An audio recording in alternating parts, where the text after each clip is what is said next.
Ay, teka lang. Madilim, no? Flash. Lagyan natin ng flash. O, ayan. Kaya lang kasi sagabal yung flash eh. Kaya madilim. So, game. Hi.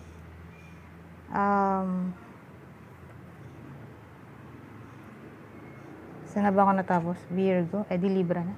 Hi Libra, welcome sa aking YouTube channel kung saan I will talk about Libra, February 2 to 8, 2020, weekly Tagalog tarot reading. Kindly watch not only your sun sign but also your moon, rising, and Venus signs as well for a complete view of what might possible happen on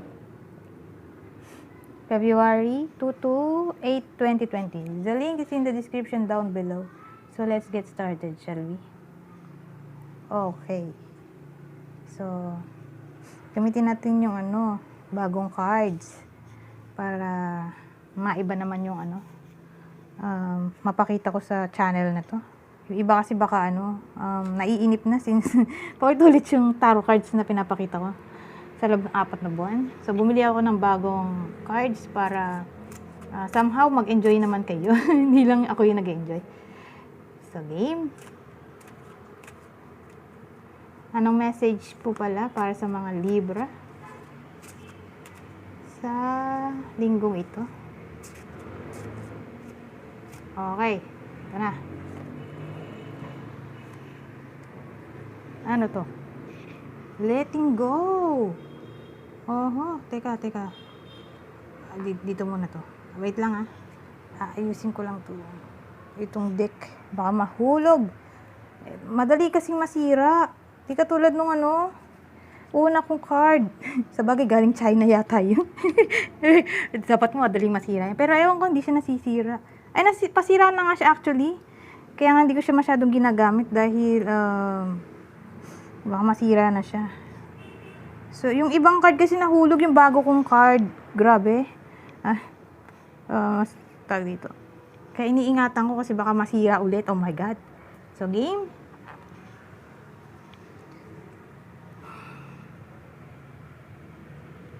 Sabi dito, ang cute ng angel, no? Ayan, may hawak-hawak siyang papel. Ano kaya meaning nun? Sige, tingnan natin dito. Letting go. Releasing the past can seem like a challenge, but it can also be liberating.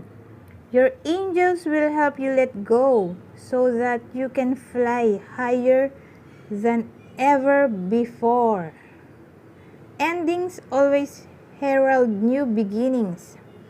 Choose to allow this situation to lead you to a more joyful life. Change your life is changing your thoughts. Ano ang meaning nito? Letting go, di moving on to. So, siguro, ibig sabihin nito ay, siyempre, sabi dito, releasing the past can seem like a challenge, but it can also be liberating. Parang it's about time na i-let go mo na yung mga iniisip mo na nanggaling sa past, or siguro, it's about time na i-let go mo na ang iyong past. Mapa-ex yan, old habits, anything na hindi mo na kailangan, or anything that anything that is no longer serves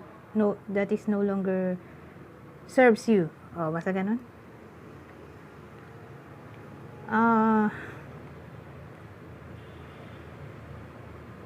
Yun. Or yung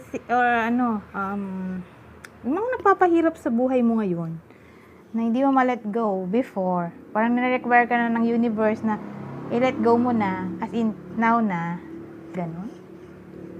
Sabi. Medyo mahirap, syempre.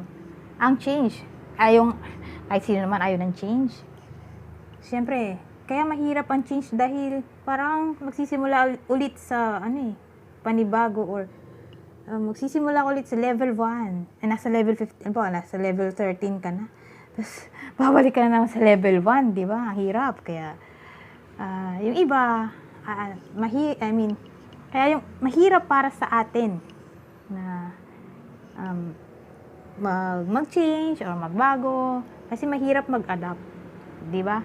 Parang nag-invest ka na. Masyado ka na nag-invest. Panahon, oras, energy. Tapos ayun. Balik ka na naman sa level 1. Di ba? Ang hirap. So, parang na-advise ng card na to na it's about time na i-let go na ang iyong past or mga tao or sitwasyon na hindi mo na kailangan or nagpapahirap sa iyo. Pwedeng old habits or toxic relationship, toxic sa iyo, sa health mo. Ganun parang sinasabi ng card na to na i-embrace ang change. Okay? Sabi dito, your angels will help you let go so that you can fly higher than ever before. So yan, tutulungan ka daw ng angel. Guardian angel mo sa iyong process ng pagkamit ng change. Parang every step of your way naandun siya para suportahan ka, alalayan ka. Kasi siyempre mahirap talaga mag-change. So parang sinasabi ng card na to na asahan mong may tutulong sa iyo. Okay? Parang hindi mo i-face alone. Kahit di mo siya nakikita, pero somehow mararamdaman mo na parang alam mo yun, gagaang kahit pa paano yung iyong pakiramdam. All of a sudden, kasi syempre invisible siya hindi mo makita. Parang all of a sudden biglang gagaang ang pakiramdam mo. For example, ayun nga, problemado ka, ganun, yung ex mo, ang hirap i-let go, nahihirapan ka na, ganun. Tapos biglang napaupo ka, tapos may narinig kang kanta, tapos yung kantang yun, masyadong positive, o ganun. Di ba, somehow, syempre positive yun di parang na-lighten up yung yung mind mo, or yung pakiramdam mo, parang nabawas-bawasan somehow ang iyong problema nung narinig mo yung kanta. O di ba yung mga ganong eksena. So, for example, ayun nga, problemado ka, ganon. Tapos, biglang nakita mo yung picture ng anak mo. Tapos, biglang pagkita mo sa picture ng anak mo, biglang nag-iba yung aura mo, ganon, parang biglang kahit pa paano bawasan yung problema mo, biglang sumaya, ganon, kung ang problema mo ay asawa mo. Tapos biglang nakita mo yung anak mo or nakita mo yung picture ng anak mo, di ba? Somehow nakatulong yon. Ibig sabihin, yung invisible force na sinasabi ko sa iyo, this is member, spirit guides, angel, parang gumawa sila ng way para makita mo yung taong yon na alam nilang magpapasaya sa iyo. Parang bigla na lang alam mo yung sitwasyon na hindi mo in-expect. O ganun, parang sila yung gagawa ng way para mapasaya ka somehow na hindi mo ma-realize agad-agad yun. Siyempre, hindi mo nga nakikita di ba? So yun, invisible sila Pero sabi ko nga sa iyo, hindi mo i-face alone ang iyong problema. Tutulong ang iyong mga, sinabi ko nga, yung spirit guides, angels, universe, this is members, na somehow mapagaang ang iyong kalooban. Ganyan, during this difficult period ng change, ganyan. Kaya huwag kang malungkot ng todo-todo or parang sinasabi dito na hindi mo i-face alone ang iyong problema. Naandyan sila para tumulong sa'yo. Hindi mo nga lang nakikita pero gagawa sila ng way. Para somehow ay matulungan ka sa iyong problema. Basta ganun. Ano pa?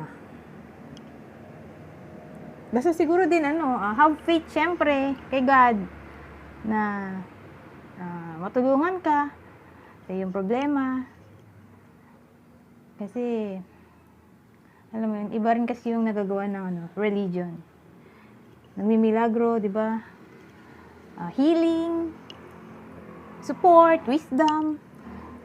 Kumbaga, during this difficult period, mas maganda siguro kung ilalapit mo yung sarili mo sa religion mo para mabuksan ang isip mo or ma-enlighten ka kung anong dapat gawin. Ayun. Ano pa? Endings always, asan na ba? Tapos na ba ako doon sa your angels will help you? Ito na. Endings always herald new beginnings. So, syempre, kapag sinarado mo yung isang pinto, syempre, may bubukas naman na ibang opportunity. Diba? Ganun lang yon. So, huwag kang matakot na isara ang pinto ng nakaraan para bumukas ang pinto ng future. Okay? Nang hinaharap.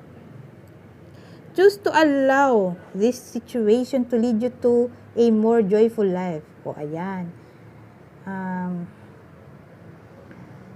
Sa ngayon, syempre, ang hirap ang hirap talaga mag-change. Malungkot ka. Pero asahan mo na once na na-overcome mo tong challenges, ay may naghihintay sa iyong joy.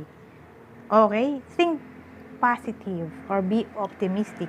Ang buhay ay parang gulong. Hindi naman laging nasa ilalim, di ba? Umiikot yon. So, dadating ang panahon na iibabaw ka rin. Okay? Kaya, wag mo isipin na hindi ka naaahon sa mga problema mo. Basta, magpakatatag ka lang. Okay? At magpakapositibo sa buhay. Kasi yung positive outlook, positive energy, ganyan-ganyan, ay magiging daan para sa iyo, para makuha mo yung goal na na kailangan mo or na gusto mo. Wish, ganyan. Basta ganun. Change your life by changing your thoughts. Ayan, be positive nga, sabi ko kanina. Kasi, syempre, kapag napakalungkot mo, napaka-negative ng, negative ng energy mo, mas magiging mahirap para sa iyo na makita yung positive sa mga nangyayari sa buhay mo. Okay? Minsan kasi yung mga misfortune na yan, disaster, problem, ganyan-ganyan. Kala natin, ang malas-malas natin. Yung pala, challenges kasi yun lesson. Kaya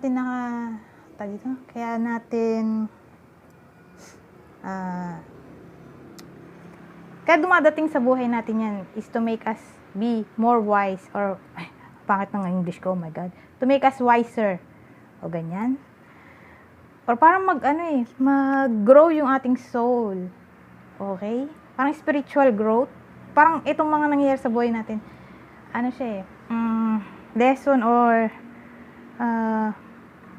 magsisilbing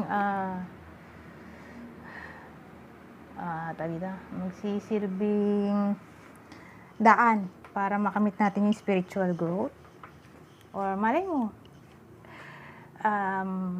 kaya nangyayari sa buhay natin, kaya nangyayari sa buhay natin to yung mga ganitong negative, para maging daan tayo sa iba para malampasan din nila yung pagsubok sa buhay. Kasi once na malampasan natin yon,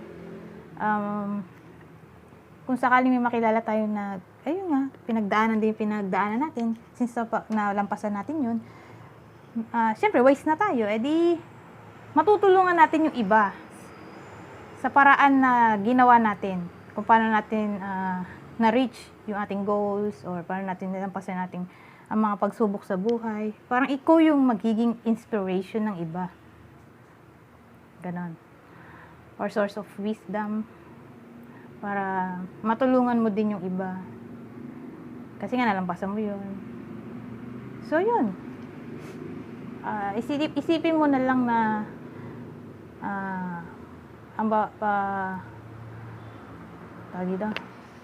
na ngayon lang yan. Ngayon lang natin na raranasan yung mga problema. Pero once na nalampasan natin yan, mayroong blessing na naghihintay sa atin. Kasi parang reward sa ating hard work. Or reward kasi naging matatag ka, hindi ka sumuko. Yun. It's all about positivity lang talaga. Or law of attraction. Okay? Ang haba na ng ang ingay ng motor. Yung sinasabi ko, 16 minutes na, oh my God. So, hindi na ako magtutuloy. Kasi baka wala naman nood dahil tagal-tagal ng reading. OMG. So, I think that's it for now. Saan nga ba ako nag-end? Libra, oo nga. Libra. So, I think that's it for now, Libra. Thanks for watching. Goodbye for now.